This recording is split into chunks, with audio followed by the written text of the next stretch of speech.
Lokesh Kanagaraj career అంటే కూలికి ముందు తర్వాత అని చెప్పాలేమో.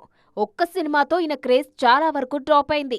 రజనీకాంత్ లాంటి స్టార్ సినిమాలో ఉంటే కనీసం కథపై కాన్సంట్రేట్ చేయకుండా ఏదో అలా చుట్టేశాడనే విమర్శలు లోకేష్ పై బాగా గట్టిగా ఉన్నాయి. ముఖ్యంగా నాగార్జున విషయంలో ఫ్యాన్స్ డీప్ గా హట్ అయ్యారు.